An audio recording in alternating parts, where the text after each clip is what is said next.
Hi, Grace Community Church, Pastor Steve here, and today is March 18, and we're looking at the book of Deuteronomy, chapter 21 to 25. So, what does it mean when somebody hands you a sandal and spits at you? Well, it means that you are somebody not honoring your responsibility or vows.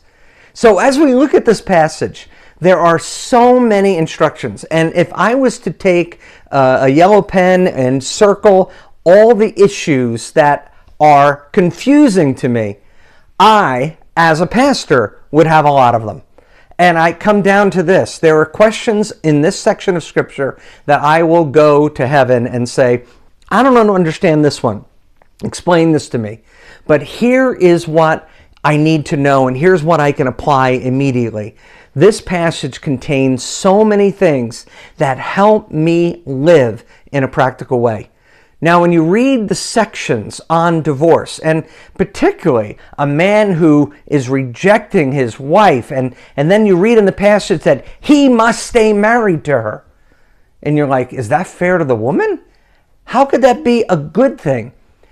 What we miss in our 21st century eyes is that many of these passages are actually for the protection of women for this reason.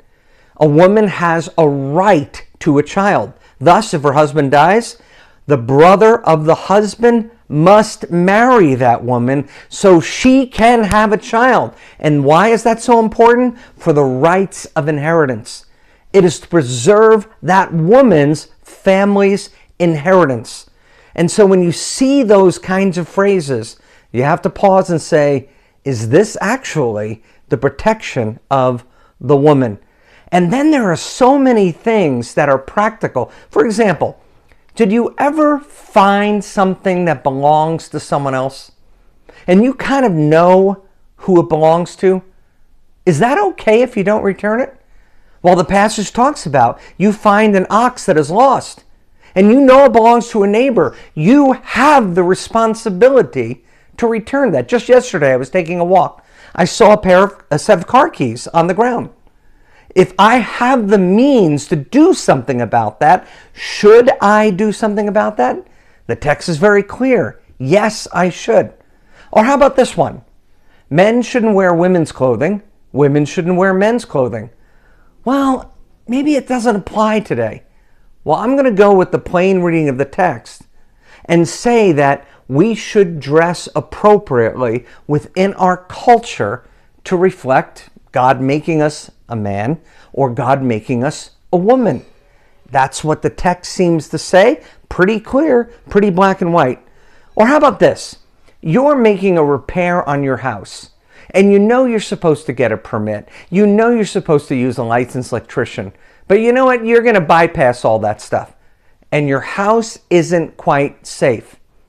You know, in this passage it says if you make a house with a flat roof, you need to have a fence around, so if somebody comes on top of your house, they don't fall off your roof. The principle here is clear.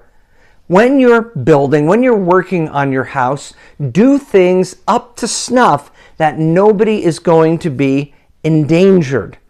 And so here's another one. I have a choice to get this licensed electrician, but I know there's this guy who's not licensed, but man, is he good with electricity. And maybe it's fair to use him.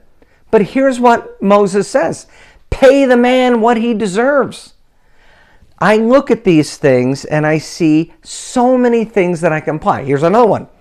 Don't muzzle the ox that treads out the grain. So the ox is walking in a circle as the millstone is crushing the grain, but it wants to lean down and eat some of the grain and feed itself.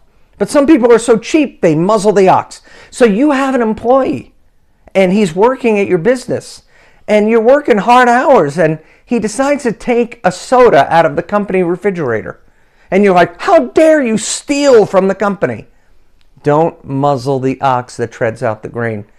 I see in this passage so many practical things. And granted, I see some things I don't understand, like the stoning of a rebellious son.